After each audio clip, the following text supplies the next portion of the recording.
힘과 죄인이리요. 아멘. 우리 기독교 안에 회심을 통해서 기독교 교회사와 성도들에게 엄청난 영향을 끼친 4대 개혁자가 있습니다. 여러분들이 잘 알다시피 당연히 마틴 루터죠. 마틴 루터의 회심은 종교가 가지고 있는 경직성, 그리고 사제 중심의 위계, 이것이 과연 사람의 구원에 직접적 영향을 주느냐, 그렇지 않다, 이렇게 봐서 이제 구교로부터 새로운 종교 운동이 일어나는 것이 바로 종교 개혁이었습니다. 그 다음에 어거스틴, 얘기도 많이 들었죠? 어거스틴의 회심이 교회를 비난하고 신앙에 대해서 비관적이었던 마음이 온통 하나님 앞으로 마음을 돌리는 일이 일어납니다. 그 다음에 이제 우리가 잘 아는 대로 존 칼뱅이 있습니다. 존 칼뱅은 장로교의 창시자죠. 그 다음에 존 웨슬리입니다. 존 칼뱅과 존 웨슬리는 200년의 시차가 있습니다.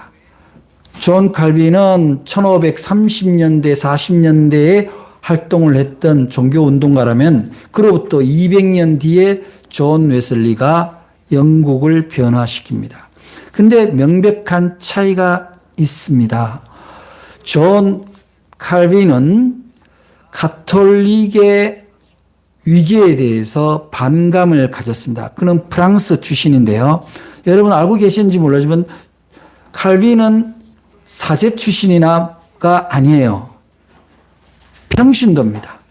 평신도가 프랑스 대학에서 법학과 인문학을 공부를 하고 그런 어떤 인문학의 관점에서 또 평신도의 관점에서 종교를 보기 시작한 거예요. 그래서 자기와 뜻맞는 사람들끼리 이제 가톨릭에서 뭐 성경도 가르치고 했습니다마는 나중에 빠져나와서 그들과 연합을 해서 종교 공동체를 만든 것이 오늘날의 장로입니다. 그래서 장로회는 장로들이 교회를 치리를 하는데 그렇지도 않는 것 같아요. 대부분 또 목회자가 상당 부분 나름대로 또 리더십을 가지고 운영하는 게 대부분인 것 같은데 어쨌든 그렇게 출발되었지만 얼마나 자기가 만든 그 평신도가 말하자면은 교단을 만들다 보니까 굉장한 말하자면 반응들이 있었어요. 그래서 존 칼빈의 아이러니는 뭐냐면은 마틴 루터가 그 가톨릭의 그 어떤 그 경직된 그리고 사제 중심의 교회 중심의 어떤 것에 대해서 반발을 했는데 이 칼빈이 만들고 나서 어떤 일이 일어나냐면 교회 안에서 이제 세례를 하거나 설교를 하면 좋은 사람들이 있는 거예요. 그래서 이 사람이 스위스 제네바에서 이제 종교 운동을 했는데 자기 뜻맞는 사람들하고 어울려서 교회 헌법을 제정을 합니다. 헌법을 제정해서 무슨 게 있냐면 벌칙 조항을 만들어요. 그래서 재판소를 만들고 종교재판소는 벌칙 조항에 의해서 세례한데 졸면은 뭐 2달간 구류, 설교한데 졸면 20일간 구류, 이런 거예요. 실제 상황이에요. 그러니까 장로교가 어떻다 보수적이다는 거죠. 그 보수의 전통이 내려온 거예요. 자, 제가 오늘 칼빈 얘기를 하는 건 아닙니다. 존 웨슬리는 그로부터 200년 뒤에 영국의 성공의 사제죠. 영국은 가톨릭의 전승을 가져오지만 개신교로 전환을 했습니다. 신부 제도나 예전은 그대로 가져오되 사제가 결혼을 할 수 있고 그거 외에는 별로 다른 게 없어요. 그리고 영국어 성경을 쓰는 것 그거 외에는 뭐 가톨릭의 이렇게 전승이 거의 받아들여졌던 것이 성공회인데 그 성공의 사제가 바로 존 웨슬리였는데 존 웨슬리가 사무엘 웨슬리라고 아버지가 성공의 신부였고 엄마가 수잔나라고 해서 그 집에 무려 12남매가 있었어요. 그 12남매 중에서 거의 끄트맥인데 이 존 웨슬리가 엄마의 청교도 출신의 엄마예요. 그럼 엄마로부터 엄청난 그 종교 교육을 받습니다. 신앙 교육을 받아서 철저하게 기도하고 성경 중심의 삶을 살고 그렇게 해서 공부를 잘해서 옥스퍼드대를 아주 이른 나이에 들어가서 거기서 굉장히 젊은 나이에 학위를 받고 교수가 돼요. 그때 나이가 옥스퍼드대에 첫 강의를 한 게 26살이에요. 그래서 옥스퍼드대에 가면은 강의실에 오래된 기념 강의실에 가면 웨슬리 기념 강의실이 있는데 거기 보면은 웨슬리가 서서 강의한 자리에 표시가 되어 있어요.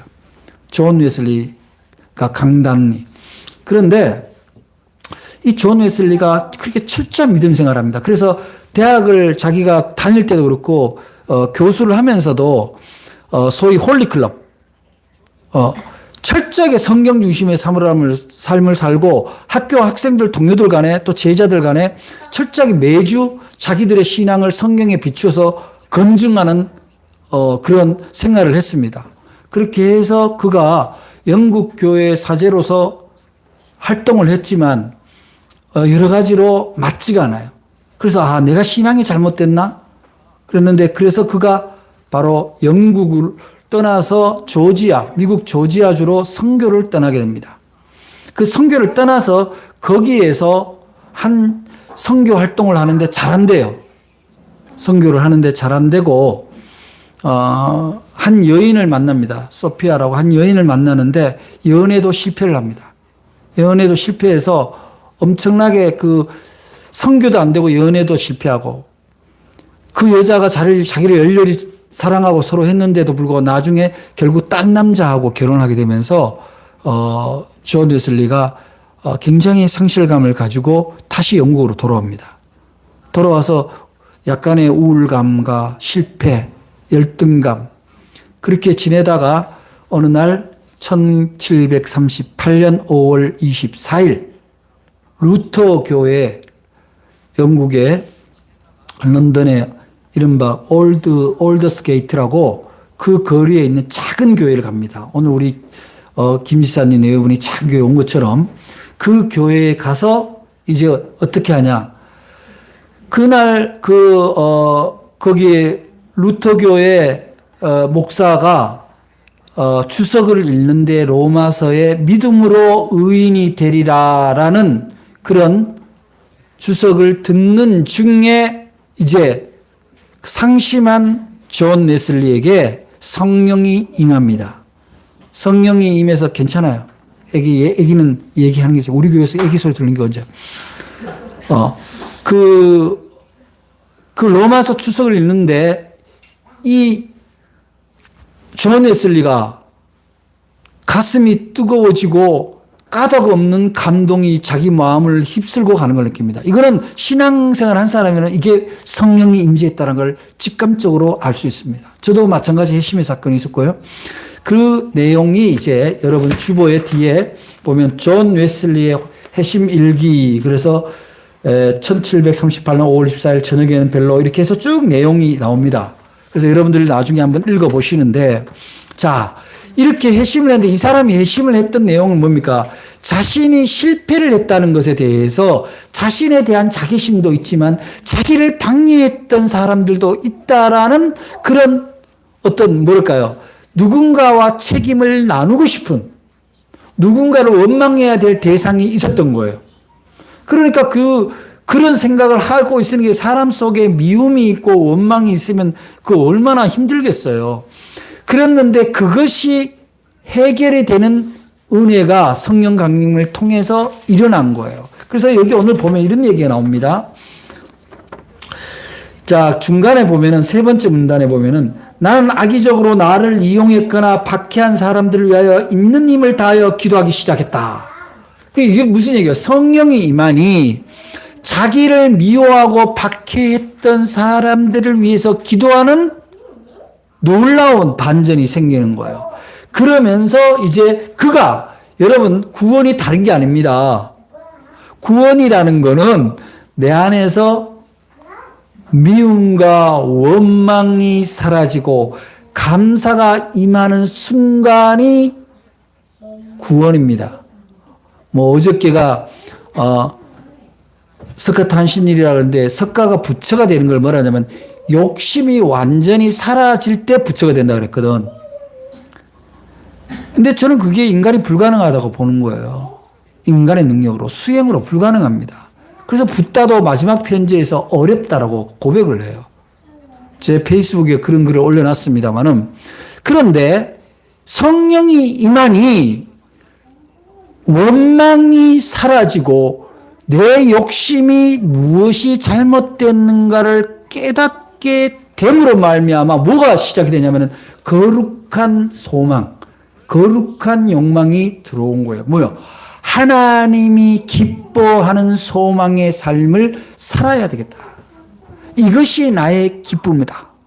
이것이 인생이 화학적으로 본질적으로 컨버전, 변화되는 역사가 1738년 5월 24일 한 사제를 통해서 일어납니다. 그리고 이 존 웨슬리가 엄청난 일을 하기 시작합니다. 그 당시에 영국 성공의 교회를 이른바 하이처치, 고교회, 고급 교회단 말이에요. 거기를 가려면 정장을 입어야 되고 단정해야 되고 예물을 준비해야 되고 그렇습니다. 그런데 가난한 노동자, 농민, 탄광에 있는 강부, 이 사람들이 교회를 갈 때 정장이 어디 있으며 단장하는 게 어떻게 가능합니까? 그때 막 산업혁명이 일어나서 이제 노동자들이 막 도시로 밀려올 때입니다. 그런데 교회를 갈 수가 없어요. 그 산업혁명이 일어나서 제일 첫 번째 일어나는 게 컨베이어 벨트. 계속 사람이 기계에 종속되어 가는 시절이에요. 피곤해서 못합니다. 그래서 이 존 웨슬리가 어떤 작정을 하게 되냐면은 노방 설교. 그러니까 자기 교회에서 설교하는 게 아니라 그들을 찾아가서 예배를 드리는 일을 시작한 거예요. 세상에 누가 시초입니까? 찾아가는 설교. 지저스 크라이스트. 아멘. 그것은 뭡니까? 그에게 성령이 임재하셔서 그가 예수를 따라가게 한 거예요. 고급 정장에 깨끗하게 격식을 갖추고 정말 세련된 성가대, 찬양대, 찬양만 있을 때 예배가 아니라 찾아가는 예배를 처음으로 시작했어요. 그러자 영국 성공회가 발칵 뒤집어집니다. 영국 성공회 법상 강대상에서 교회 안에서만 설교하게 되어 있어요. 그런데 강행해요. 그냥. 그러자 엄청난 사람들이 몰리기 시작합니다. 어떤 사람일까요? 교회를 가지 못하는 사람들이에요. 그래서 존 웨슬리는 거기에 이어서 그 존 웨슬리의 마음에 합하고 하는 사람이 이제 존 웨슬리의 동생 찰스 웨슬리죠. 시인이자 찬송가를 만드는 사람이에요. 찰스 웨슬리가 형과 함께 사역을 하게 되고 그 다음에 휘필드라는 그 장로교 목사가 함께 참여를 하게 됩니다. 그래서 이제 조직화가 되기 시작하죠. 근데 조직화인데 신학교가 자기 출신이 없으니까 어떻게 되는 거예요? 몇몇 사람이 있지만 대체로 평신도가 리더로 세워지기 시작합니다. 그래서 감리교는요, 최초로 기독교 역사 최초로 평신도가 강대상에 서는 역사를 만들어내고 평신도 리더를 섭니다. 그리고 평신도끼리 작은 교회를 만든 거예요. 이거를 뭐냐면 속회, 뭐 이른바 장로교에서 구역 예배인데 그게 원래 출발은 감리교의 속회죠. 이른바 클래스 미팅. 셀 미팅이 아닙니다. 뭐 이렇게 얘기하는데 클래스 미팅이에요. 작은 반들이에요. 작은 교회의 리더를 세웠어요. 존 웨슬리 뿐만 아니라 철저하게 성경의 말씀에 비추어서 한 주간의 삶을 돌아보도록 가르쳤습니다. 여러분, 감리교회를 영어로 메소디스트 처치라고 그래요. 메소디스트 처치는, 메소디스트는 뭐냐면 원칙주의자 또는 경건주의자라고 해석을 합니다. 어떻게 원칙입니까? 우리가 감리라고 하는 말은 설계 도면에 대로 공사를 했느냐 시공을 했냐라는 걸 보는 걸 뭐라 그래요? 감리한다 그러죠. 그거예요.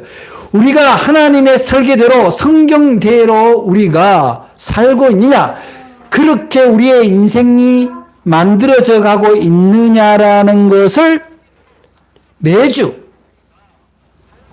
존 웨슬리는 성경 앞에 자기를 들여다봐라라고 했습니다. 이것이 속회 운동의 클래스 미팅의 출발입니다. 그래서 존 웨슬리는 회심 이후 성령이 강력하게 임재한 이후에 첫째는 교회의 역사를 바꿨다는 거예요.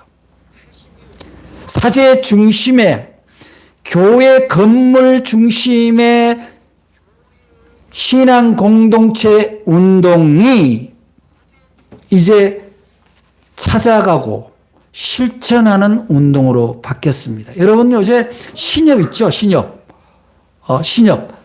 또 새마을금고 이런 작은 금고 운동이 시초가 누구냐면 존 웨슬리예요.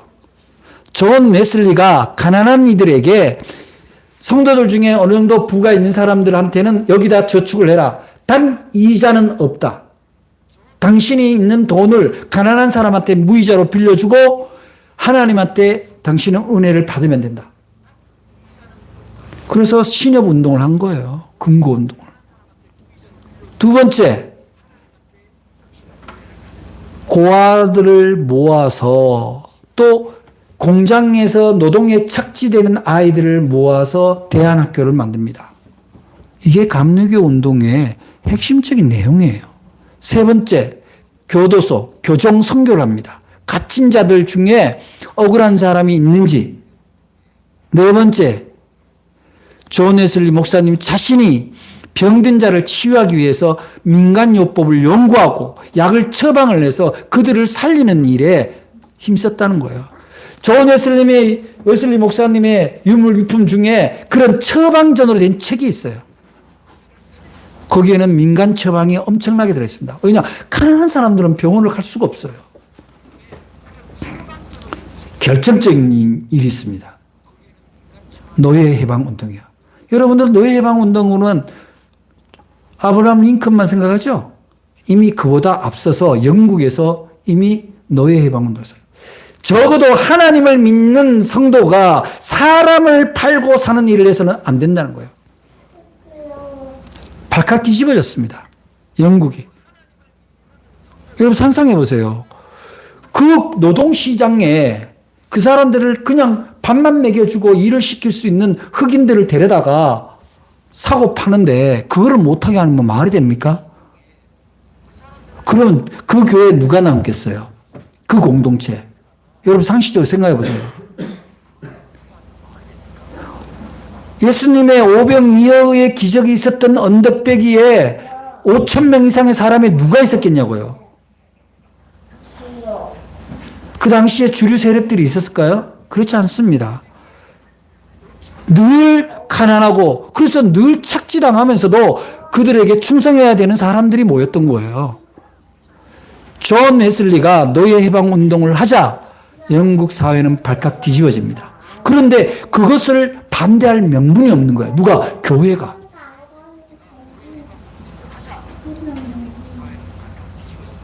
그래서 존 웨슬리가 그러한 운동을 통해서 영국 사회를 변화시키기 시작합니다.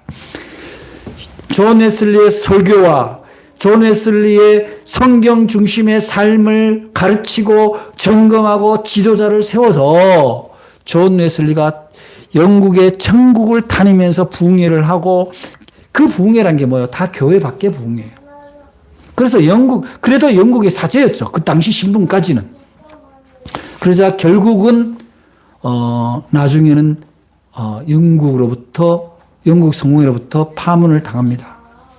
그리고 이제 개신교 메더디스트 처치라고 우리는 오로지 성경에 의해서 살아가는 그런 삶을 추구하는 신앙 공동체다.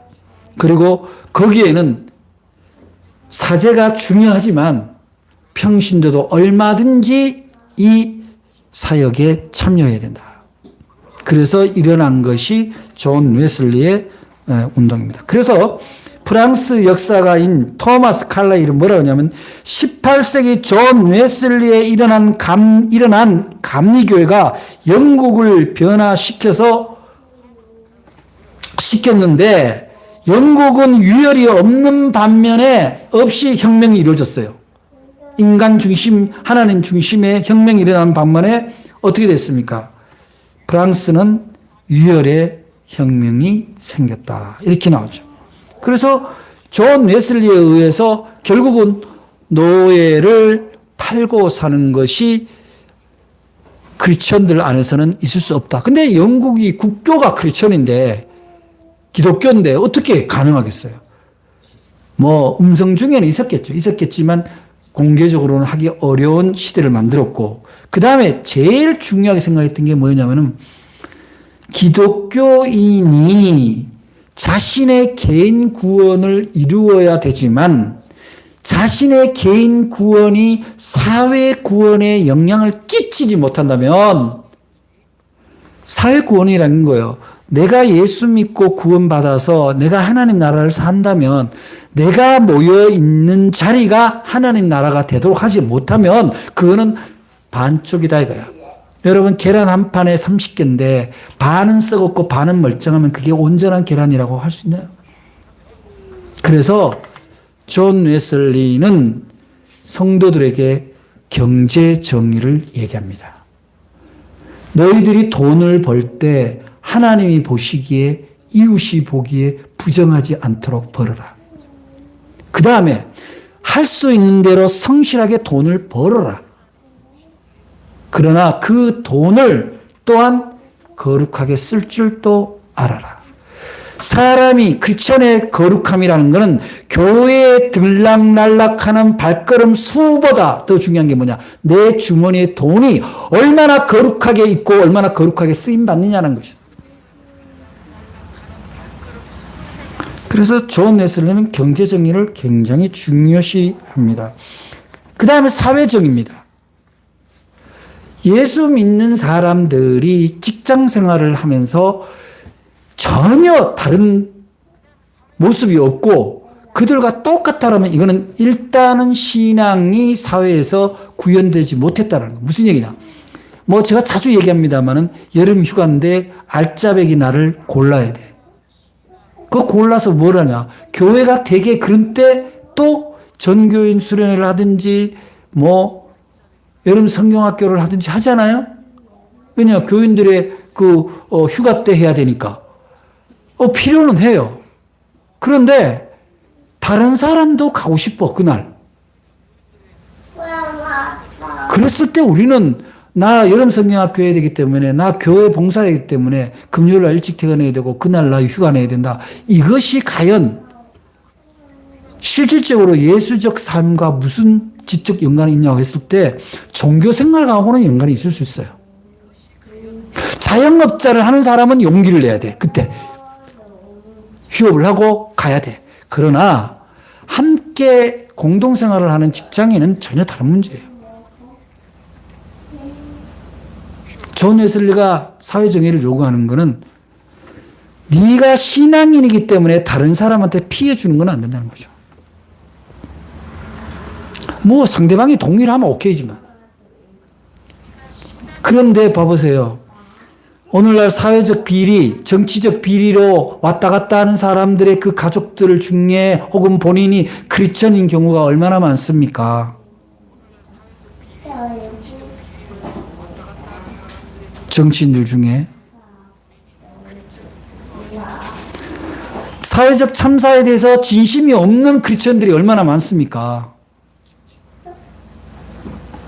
그런 사회적 신앙의 정의와 결부했을 때 존 웨슬리의 메소디스트 운동과 안 맞다는 거예요.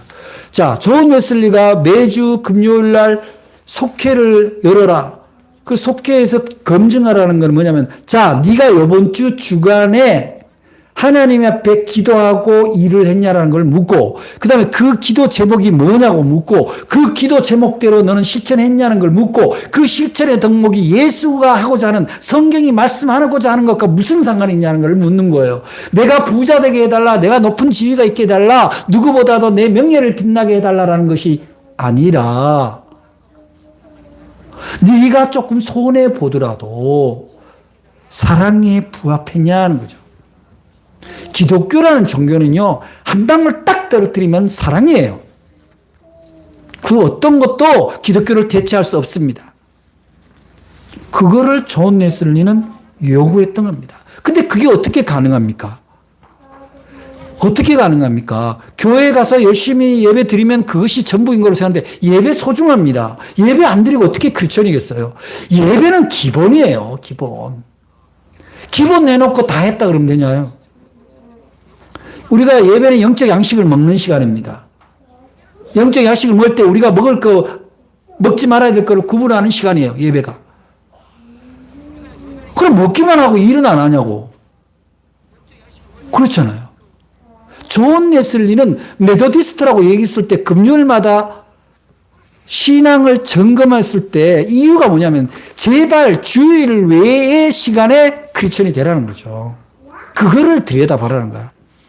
그러나 우리가 사실 연약하잖아요. 육신을 입고 있기 때문에 우리가 어떻게 맨날 퍼펙트하게 살겠어요. 그래서 우리의 기도는 항상 뭐가 들어갑니까? 회개가 들어가잖아요. 주님, 제가 알고도 지은 죄, 모르고도 지은 죄가 있습니다. 반복지 않게 도와주세요. 그러면 내가 모르고 지은 죄가 10가지였다면 기도하고 출발하면 최소한 2가지는 줄인다는 거죠. 하나님은 그걸 보는 거예요. 네가 너의 그 육신에 의해서, 너의 욕심에 의해서 행하는 것을 얼마나 줄여가고 있냐, 거기에 내가 원하는 것을 너하고 나하고 함께 좋은 소망을 얼마나 그 자리에 채워가고 있냐는 걸 보는 거거든요. 그 사람한테 복 주는 거예요. 필요한 걸 주는 거예요. 제가 예배 서두의 성시를 제가 여러분에게 함께 나눠드렸습니다. 읽어드렸습니다마는, 하나님 나라는요, 천국이잖아요. 천국이 교회 안에만 있다고 생각하면 얼마나 불행합니까? 그죠? 교회는 뭡니까? 여기서 훈련되고 여기서 받아먹은 양식을 가지고 내 삶의 자리에서 얼마나 천국을 이루고 사느냐. 그러면 사람들이 이렇게 생각해요. 그러면 맨날 봉사하고 맨날 손해보고 맨날 양보하고 그렇게 살아야 돼요. 천만에 그런 얘기가 아니에요. 잘 웃어주고 잘 이해해주고 격려해주고 위로해주는 거예요. 그리고 할 수 있으면 내가 조금 양보해주는 거예요. 양보를 해줘도 내가 양보할 수 없는 절대선은 있습니다. 그것이 천국을 이루는 거예요.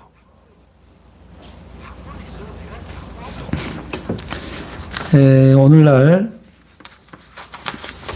우리 개신교가 많은 사람들한테서 오해를 받고 있죠. 교회 다니는 사람들 참 이상해. 왜 오해를 받나요? 교회를 안 다녀도 교회 다니는 사람의 모습은 어떠해야 된다라는 것을 다 가지고 있어요. 지는 은청이 아버지가 자기 발음은 시원찮아도 너는 그렇게 하지 말라 그러잖아. 엄마, 이게 뭔지 아세요? 술맛 좋다예요. 그렇게 아들이, 엄마, 그러니까 너 그게 뭔, 너 엄마만 쩌자. 그러니까 아버지는 그래. 백날 가르쳐봐라 안 되지. 그래서 저는 사실 개인적으로 제가요, 교회 목회 외에 바깥에 목회 활동이 많습니다만은 그 점이 제일 두려워요.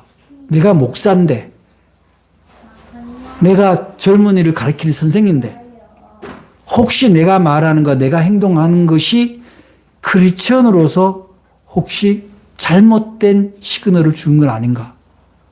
근데 그거는 목사만 그래야 되나요? 어떤 사람들이 차에 그 익투스 물고기 마크 안 붙인대요. 왜 안 붙여? 나도 추월할 수 있고, 나도 신호위반할 수 있고, 나도 모르게 문 내리고, 야, 운전 똑바로 해! 막 이렇게 할 수 있기 때문에, 혹시 교회에 엿보일까봐 안 붙인다 그러죠? 붙여야 돼, 오케이. 진짜라면. 그래야 조심하지. 그래야 사람이 겸손해지지. 여러분 뭐 붙이라는 얘기는 아닙니다만, 역설적이다, 이거지. 그래서 존 웨슬리가 그야말로 이 1738년 5월 24일에 이 사건이 교회의 역사를 바꾸고 영국 사회를 변화시켰는데 그 변화가 어디까지 옵니까? 자, 미국 감리교를 통해서 한국의 감리교에 들어옵니다. 여러분, 일제시대 때 3.1 운동에 참여했던 사람들 33인 중에 6명이 감리교인이에요. 독립운동했던 김구, 이준 열사, 유관순, 전덕기, 이분들이 다 메더디스트 처치 멤버들이에요. 민주화 운동 시절에 감리교는 인권에 대해서 끊임없이 소리쳐 왔습니다. 지금도 그 움직임이 없지는 않습니다만은 장로교인지 감리교인지 지금 다 섞여가지고 세상에 슬픈 일이에요.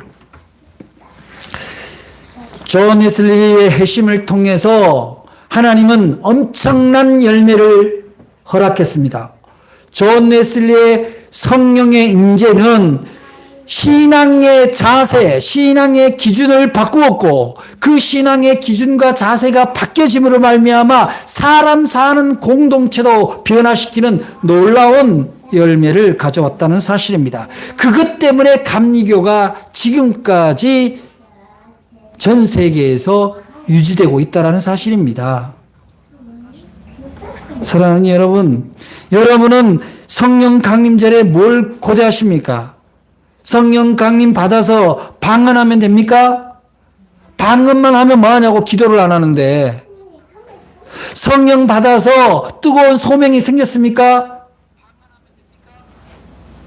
교회 일에 열심인 거 좋아요. 그만큼의 일을 가족과 생활 공동체에서도 해야 된다는 사실이에요. 여러분, 종은 울려야 종이 되는 겁니다. 요즘 다 종을 칠 수 없으니까 모형으로 그냥 모양만 종 달아놨죠?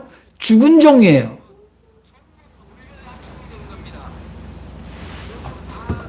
사랑은요, 보여줄 때, 고백하고 실천할 때 사랑인 거예요.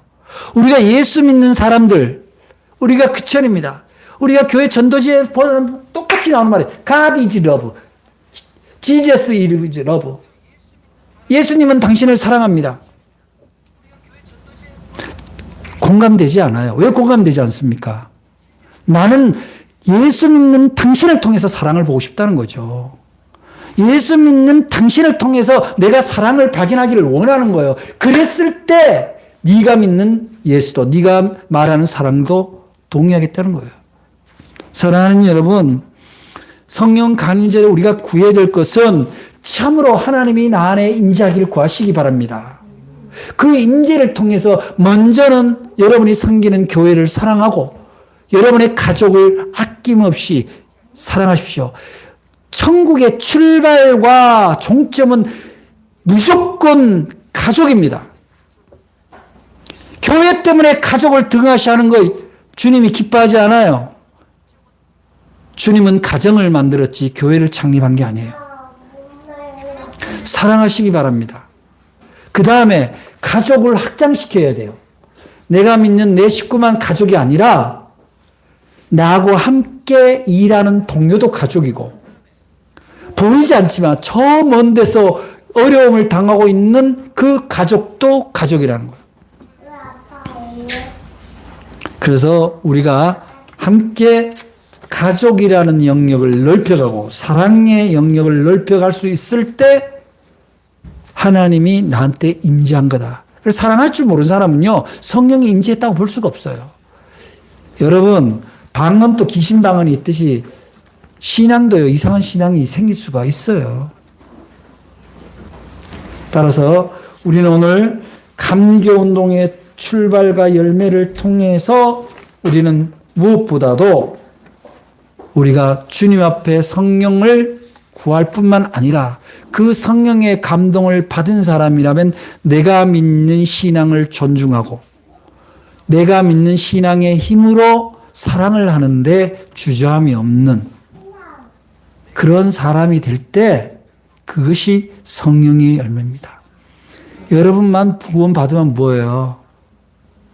오해하지 마세요. 주님은 잃어버린 한 마리 양을 찾으러 왔다고 말씀하셔요. 여러분, 주님이 찾는 양 어디서 찾으세요? 사랑입니다, 사랑. 지금 여러분의 사랑을 기다리는 누군가가 있습니다. 성구가 가기 전에 사랑이 먼저 가십시오. 그리고 그 사랑에 대해서 감사할 때 성경을 말씀하시기 바랍니다. 그런데 이 역사는 주님이 나 안에 임재할 때만 가능합니다. 여러분이 오늘 성령 강림절을 맞아 이 시대의 존 웨슬리가 되기를 주의 이름으로 간절히 축복합니다. 기도하겠습니다. 사랑의 하나님 감사합니다.